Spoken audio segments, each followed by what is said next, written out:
What's up, guys? Welcome back to the Educated Barfly. These are 3 original cocktails. They don't exist anywhere else. Originally, they were going to be cocktails from things that I've been reading lately, but then I stuck in one from a movie that I made recently. Well, actually, that we really made recently, kind of at the end. So this is like cocktails inspired by books that I've read, movies that I've made. I don't know. It's not a really great collection. I don't know. It's like there's not really much of a through line there. But if you guys... Huh? Narrative art. Narrative art, I guess, yeah. Cocktails inspired by narrative art. These are 3 original cocktails. They don't exist anywhere else. Today's Educated Barfly video is sponsored by the Educated Barfly. I don't know if you guys know this. Some of you do, some of you don't, but we've got lots of really good products in our store, and we are constantly adding to those products. One of our very new additions, freeze-dried garnishes. So whereas a dehydrated garnish gives you sort of like a more tea-like caramelized scent, the freeze-dried version of that is a little bit brighter, and then all the sugars when you freeze-dry it come to the surface, and so you get a very bright, fresh orange flavor. These guys have been a real big hit since we put them in the store. We're getting lots of orders for them. We also have a little bit of glassware. We have our now kind of iconic Nick and Nora style glass that we did in a regular and honeycomb pattern. This is a 6-ounce glass, kind of Nick and Nora style. And we have a brand new, more coupe style glass. It's 7 ounces. We also have the honeycomb pattern in this as well. So if you're a fan of the channel and you want to help us out, this is a very good way to help the channel and then also get something out of it. A lot of this is the glassware that you see in our videos, and so you'll be able to recreate the same cocktails that we make in the studio at home with the best possible recipes, the best possible instructions, and now the best possible glassware and garnishes. If you guys have been following my personal Instagram at LEDemonReva, you will know that I have been on this kind of reading journey in 2026. In short, because you guys are probably not that interested in it, just as short as I can make it, basically, I stopped reading when my kids were born and I never picked it back up again. And I replaced it with scrolling, which made me kind of burn out and unhappy. So this year I decided I'm gonna read more, and I'm not gonna put a goal in front of me. I don't want to get through a certain number of books or anything. I just want to see how many books I can get through in a year. And although I am reading some nonfiction, I am prioritizing fiction. The very first book that I read in this new reading journey was a book called Dungeon Crawler Carl, which if you guys have been on the internet or have been looking at any book stuff on the internet, then you'll know that Dungeon Crawler Carl is like the runaway success story of the last couple of years. It's written by a guy named Matt Dinniman, who did a really smart thing, which was he got a voice actor friend of his to voice the characters, and he released each chapter on Patreon as like an audiobook kind of thing, and then allowed his patrons to vote on what was going to happen next in the story. So it's almost like kind of written by committee in a way. I had no idea what Dungeon Crawler Carl was before I started reading it. My daughter picked it out at Barnes & Noble and said, here, read this. And so I picked it up and read it, and in the beginning, I thought I was going to hate it. It is a new genre of fiction called Lit RPG. That is literary role-playing game, meaning that the narrative follows the rules of a role-playing game, a lot like Dungeons and Dragons. The book follows a guy named Carl, who is kind of a loser not Coast Guard, but what are the reserve troops? Oh, yeah, National Guard? National Guard, yeah. He's like an ex-National Guard dude. He's kind of a loser. He's living in an apartment after he broke up with his girlfriend, but he has his ex-girlfriend's like prized show cat named Princess Donut. And one night, everything on Earth, every like structure on Earth gets flattened while he's trying to coax Princess Donut on a freezing night out of a tree. And when everything gets flattened, 90% of the population of the Earth dies. And then the remaining 10% are coaxed into a dungeon, which is an 18-level dungeon. And he is sort of, thrust into this world, which is a battle royale kind of style, thing that is also a reality show that is being streamed to the entire galaxy for the entertainment of aliens, basically. I thought I was gonna hate it. I thought this is gonna be like a little kid's book and it's not gonna be very good. And I gotta say, I was 100% wrong, and I'm glad that I was. It's a Fantastic book. It is definitely written for adults. It is not a kid's thing at all, but it has like all of the best parts. Like if you took like Dungeons and Dragons and like mixed it up with the Hunger Games and mixed that up with sort of Minecraft and put that all together, you sort of have Dungeon Crawler Carl. It's got a lot of humor in it that in the wrong hands would be kind of cringy, but it really works very well. I don't know. I can't recommend it highly enough. So there is a weapon in Dungeon Crawler Carl called Carl's Jug of Boom, and that is a like improvised incendiary device that's a throwable weapon. It's made out of a toilet grade moonshine bottle, whatever that means, right? And then packed with goblin oil and set aflame.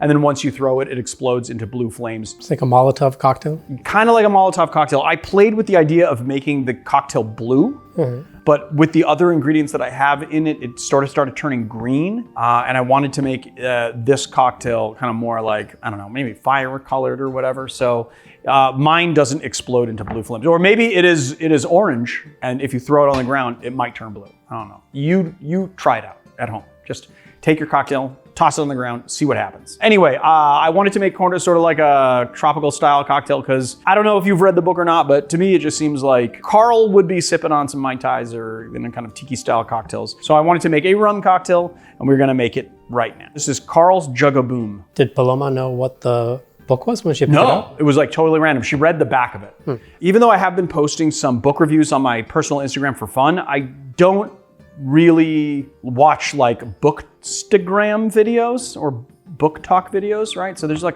a whole niche of people that review books. I don't really look at that. And a lot of times I will go to whatever bookstore I'm at, and I will pick a book, read the back of the cover that I don't know anything about, read the back of the cover, and if it sounds interesting, I'll pick it up and read it just because, like, why not? It has worked out very well, like AKA Dungeon Crawler Carl, and it has worked out not so well in the past as well. So. Yeah, I mean, usually depending on the bookstore, the people running the bookstore do a good job of placing good books out. Like prominently, yeah. Right, yeah. Although I gotta say, when they curate them, they usually put little cards that are like, Matt says blah, blah, blah about this book and this is why you should read it. I don't usually follow that No, but even the advice. Ones that are like But yeah, on they do. They tables and prominently stuff, display the good ones, yeah. Let's make Carl's Jug of Boom. First things first, we're gonna juice our lime. Got some big ass limes today because I actually went to the 7th Street Market to get cases of limes and lemons, and 1 ounce of lime juice. We're gonna do about 5 dashes here of our Firewater bitters. And if you think that's a lot, it kind of is.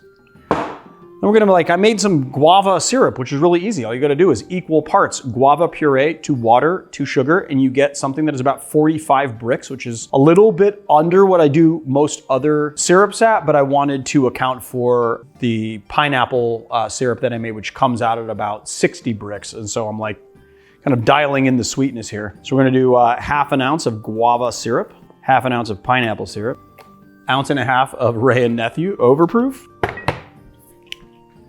1/2 ounce of Smith & Cross, just a little bit more body in there. Surprised they didn't like a 151 or something. Well, 62% alcohol, so that's not far off the mark, dude. That's, 124 or something. That's pretty hefty stuff. 151 is like, I mean, I guess I could have done Lemon Heart 151, but that's kind of cray. That's kind of cray, no? I want it to be like drinkable still, like. You have one of these and it's gonna do a job on you already, I'll just do a little Scotia Pebble and give it a whip shake. And we're just gonna whip shake until the pebbles are mostly gone. Good. Now we're gonna take our glass here and check this out, dude. I got this stuff from this company, okay? This company called Wonder Lush.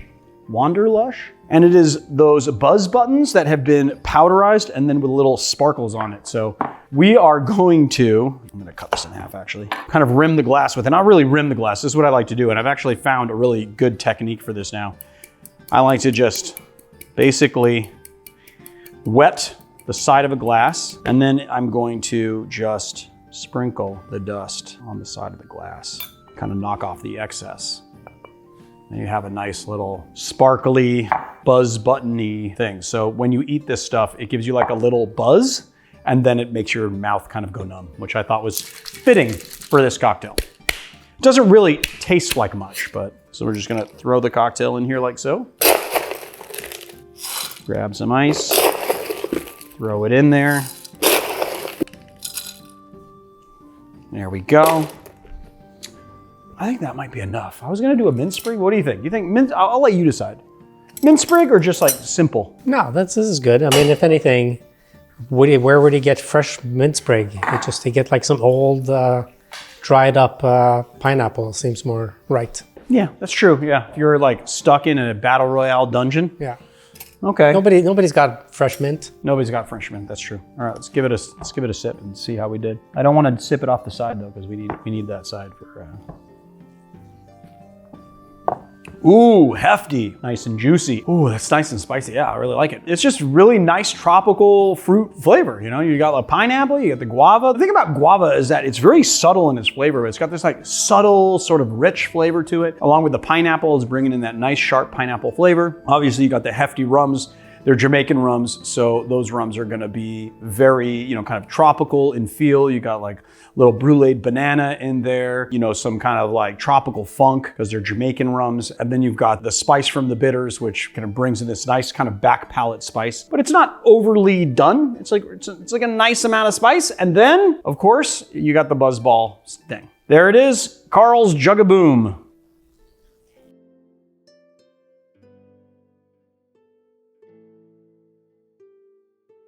The next cocktail is called the Border Trilogy, which, well, it's because I'm reading the Border Trilogy and I'm almost done, as I said earlier. The Border Trilogy, written by Cormac McCarthy, comprises 3 books, All the Pretty Horses, which most people are familiar with because I believe it was Robert Redford that made a movie with Matt Damon and Penelope Cruz back in the, like, you know, in the Miramax days when Miramax was still very popular and making all the independent films. Or like I don't know, they took independent films and sort of like studioized the independent movie. That was like their contribution to the film industry before, you know, we all collectively found out about what it, I mean, everybody knew what a horrible person Harvey Weinstein was, but it wasn't like public knowledge at the time that it was made. That was just an inter-industry thing, I guess. But I digress. It's very difficult to kind of tell you guys what the Border Trilogy is about. If I were going to give a 1-sentence book review for all the books, I would say, young cowboys travel to Mexico to seek their fortune and learn hard lessons while eating stale tortillas and drinking copious amounts of coffee. I think that's basically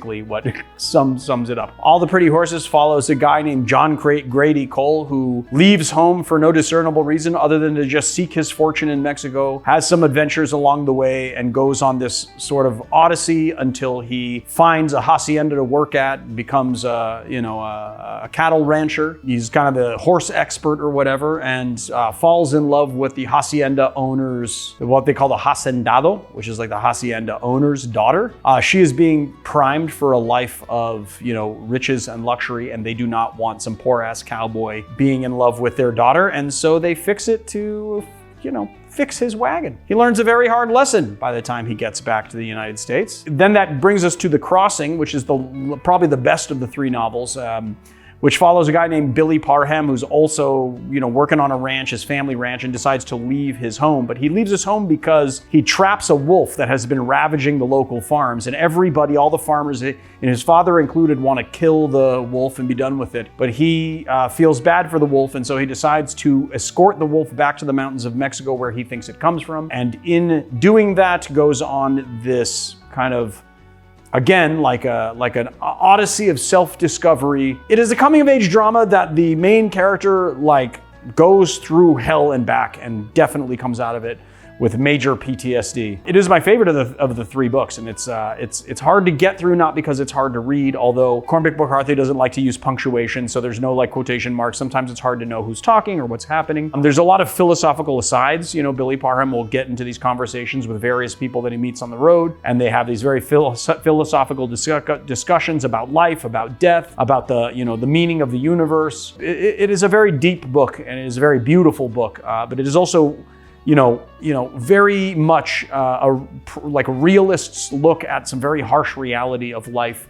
at that time. And then the 3rd book, which is called Cities of the Plain, takes John Grady Cole and Billy Parham, ages them up 10 years, and they're both working on the same ranch. And they are, you know, going to horse auctions and, you know, working on this cattle ranch in New Mexico, southern New Mexico, which is where Billy Parham is from anyway. And again, John Grady Cole falls in love with a Mexican lady that he should not fall in love with. This time it's a Mexican prostitute that has I guess a pimp, for lack of a better term, that, you know, kind of houses her in this brothel. He also learns incredibly hard lessons. He is just unlucky in love, that John Grady Cole. Anyway, so I decided I would make a cocktail called Border Trilogy to commemorate my reading of these 3 books. I really did love them. They are definitely worth your while. I am glad that I am almost out of the Cormac McCarthy world, though, because I think I just need to read something that's a little more trite and a little bit less heavy. So I decided to make it with Raicilla.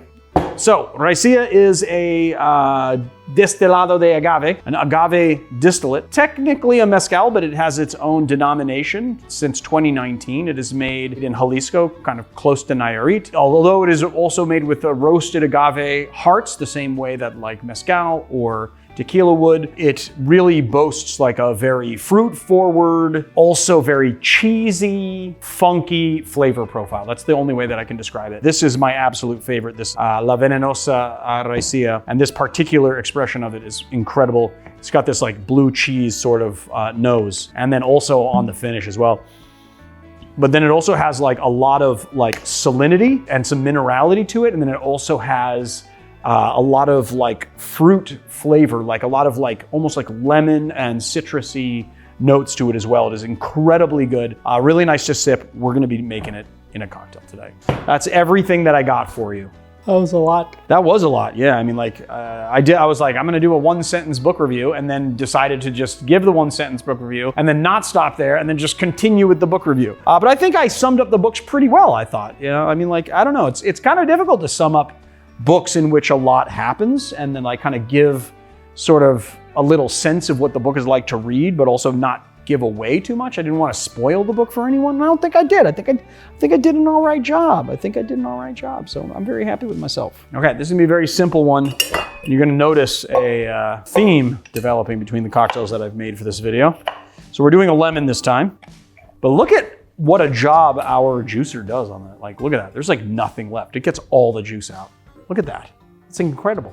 If you want to do just like good bar practice, you want to build in the small side of your tin. 1 ounce of lemon juice. Where's the honey syrup? Oh, here it is. 1/2 ounce of 3-to-1 honey syrup. We got this new Primo Mexican aperitivo that is made out of grapefruit, and it says miel de agave, which means the like honey from the agave. We're gonna do 1/4 ounce here, to signify all the blood that was spilled in the American West. I mean, literally these books are kind of about the death of the American West. And then also another thing that I really appreciate about these books is that they are also about sort of the breaking down of the John Wayne archetype of the cowboy, which I really appreciate as well. And then we're gonna put in our Raicilla. I think this is the first time I've ever used a Raicilla in a cocktail. We're gonna do 1 3/4 ounces Raicilla. We're gonna be doing this in a coupe. Obviously we'll do it in our nice Barfly coupe, because why not? Let's give this a shake. I can smell the Raicilla like through the tin.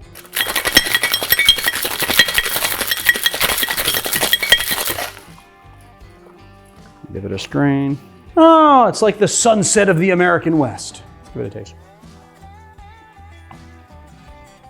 So good, nice and tart. You get the lemon juice in there, but then you also have the aperitivo, the grapefruit aperitivo, kind of brings in this like even a little bit more tartness, but then also some of the bitterness from the grapefruit and grapefruit flavor. Then you have the honey evening everything out. I actually might want to go up on the honey about 3/4 ounce. And then you have the Raicilla. You get all of those like blue cheese notes that mixes with the lemon and tastes so good. And it makes such a nice pairing with the grapefruit as well. It's almost like drinking ceviche, almost like it's so vibrant and so not like fishy, but like that blue cheese flavor. It's just incredible. It's incredible. Even people who don't like blue cheese will like this cocktail. It is fantastically good. So there it is, guys. The Border Trilogy. The Dark Wyoming was created by myself, and there's kind of a long story behind it, but long story medium. I don't want to say long story short because then because Marius is then going to be sitting back there and be like, "No, it was actually kind of a long story." So maybe I'll just say long story long. Short. Well, I said long story medium, and then you were like, "Yes, that we might be able to achieve that." A friend of mine named Jerry Shandy and another friend named Ben Scanlon, who are filmmakers, and what I mean by filmmakers, like actually legit filmmakers. They work in Hollywood, I guess. Jerry and I had a cocktail night. He came over to the studio. I mixed him up some drinks with another friend named Ricky. While we were mixing drinks, he was like, we could use this as a set and make a short film. I was like, yeah, let's make a short film. Not thinking anything would come of it because, for a lot of you guys, as a lot of you guys know, this conversation happens between people that try to make independent films all the time, and 9 times out of 10 it comes to nothing. But Jerry surprised me a few months later with a script that was actually a pretty decent script called The Dark Wyoming, and it featured the educated barfly as a character, and it featured a cocktail in it. And so I, was tasked to create a cocktail for the movie. But then also I wanted to kind of have it be an homage to David Lynch, because at the time that we were making The Dark Wyoming, David Lynch had passed away pretty recently. I know that there is a very, very, very famous drink from Twin Peaks called a Black Yukon Sucker Punch. And I thought this would be kind of fun to do as a, kind of homage to Lynch and the Black Yukon Sucker Punch. So I did a espresso martini kind of variation. Because the short sort of takes place kind of indirectly in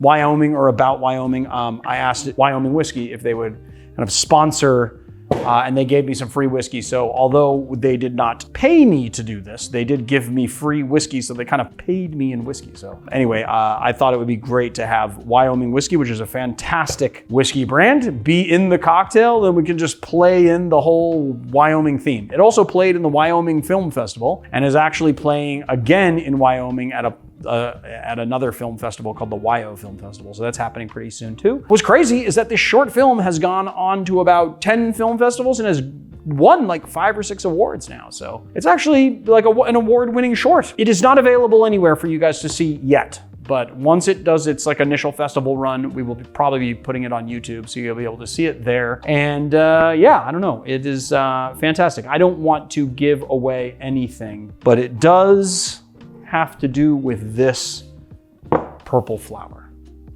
So that's all I'm gonna tell you. All right, let's get into making the actual thing. And this is a stirred cocktail. So we're doing it stirred. We're gonna do 1 ounce of cold brew concentrate that I have tinted black with a little natural black food coloring, because I wanted this to be like a black Yukon Sucker Punch. So we're doing 1 ounce of that. And then we're gonna do ½ ounce of creme de cacao. We're doing the one from Tempest Fugit, which is fantastically good. We're gonna follow that up with ½ ounce of Carpano Antica. Give it a little more depth and some botanicals and some sugar. More sugar, I guess. And then we're gonna go 1½ ounces of our Wyoming whiskey. Let's grab one of those. Oh, that's a one large cold draft thing that kind of melted together. We're gonna crack that first cube. Maybe crack one more. And you know what? Just get rid of this big old piece of ice. Just throw it in there. Give it a stir.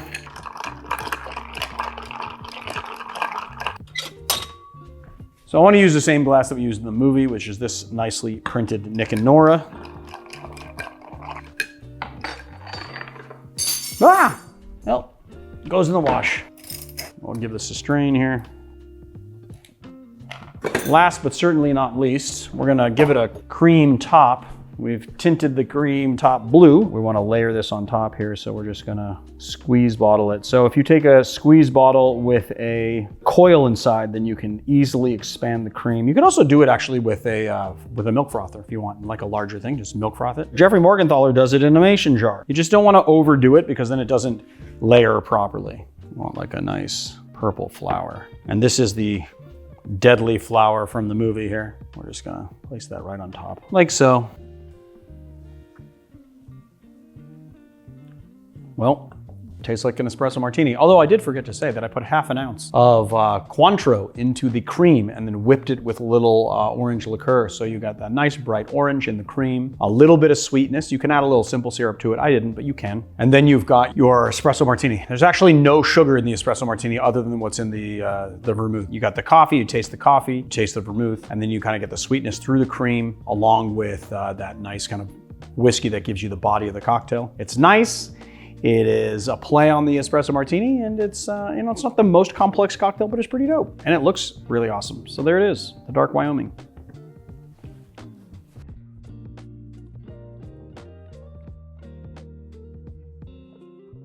All the Pretty Horses follows a guy named John Grady Cole, who, bless you. You know what? I'm gonna hold on. Press. Today has been a long time coming.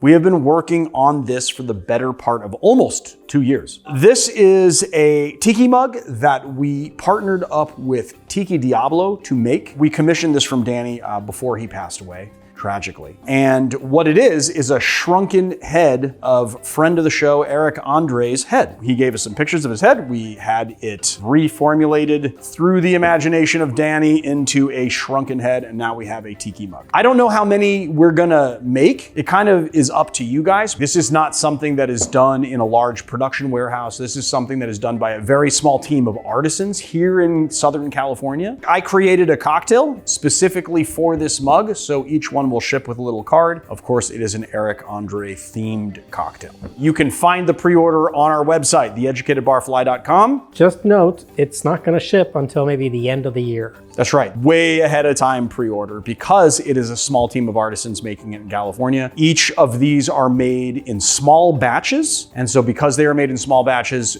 depending on how many sell, we'll have to kind of like batch them out. I may sign some. I may even force Eric Andre to sign some, possibly. But I'm not promising that. But maybe a select few of you will have one signed by Eric Andre. Maybe not, I don't know. It'll be a surprise. It'll be a surprise. So go get your Eric Andre shrunken head mug with companion cocktail today.